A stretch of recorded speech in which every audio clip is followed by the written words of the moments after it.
Hey everybody, this is Michael with Shape Up Fitness and Wellness Consulting. We're helping people get back from injury to performance and being able to sustain this for the rest of their life. Longevity is our gig. So today we're going to talk about training for your first marathon. All right, let's do this. Here's what you need to know before you get started. So number one of the biggest mistakes new marathoners make is start out too fast. Meaning if you have a race time over a 5K, like a shorter distance, and assuming that you do, because if you're planning a marathon, I'm sure you're not foolish enough to do that. Make that your first thing, your first race. You have done some other races, maybe shorter ones, 5K, 10K, half marathons. That time, if it's fairly recent, to figure out what your goal time would be for the marathon and then build your training plan based on that. So what is it if you don't have any clue? So there are some great resources out there in order to get a training plan for runners.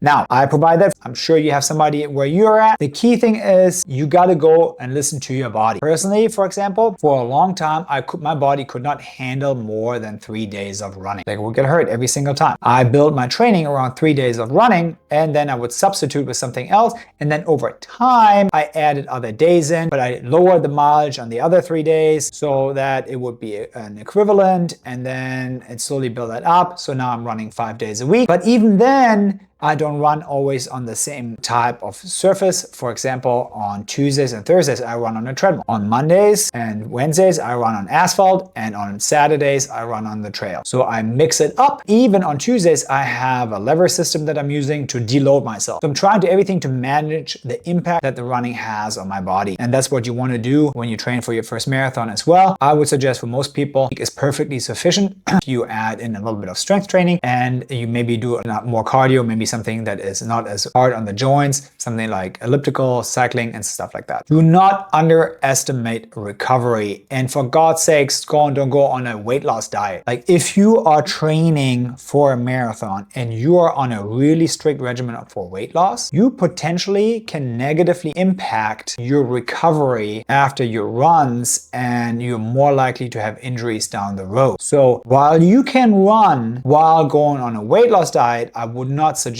making that your goal when training for a marathon. That should be something maybe in the off season or something like that. Very careful and slow when it comes to the caloric, because you don't want to negatively impact the healing of your body. Which brings us back to sleep. So a lot of people ask me, Michael, what can I do in order to recover better? God sakes, go to fucking bed. 8 hours of sleep would be ideal. Maybe even more if you have an intense running plan. Focus on the nutrition, make sure that you have enough protein in your diet.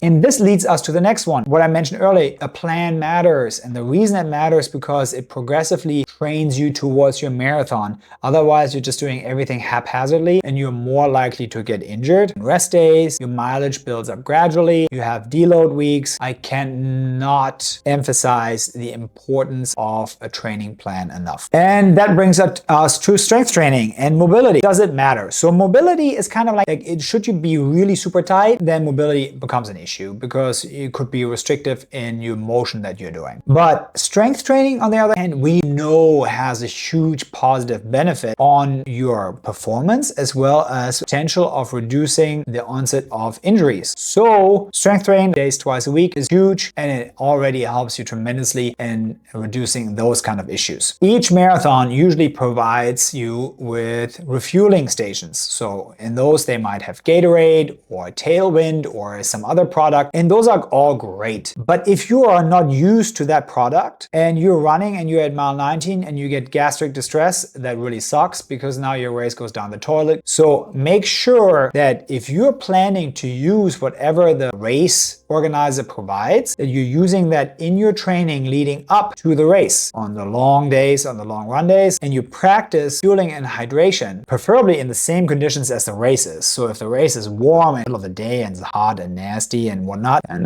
you might want to train at least some in that so that you get used to that, and that you're refueling after your long runs and stuff like that appropriately. So don't starve yourself. Like I said before, it's not the time for a diet. Make sure you train smart, be patient with yourself in the sense of like pulling back if you need to. And then most importantly, nobody pays you for that shit. So might as well enjoy the journey. Take care until next time.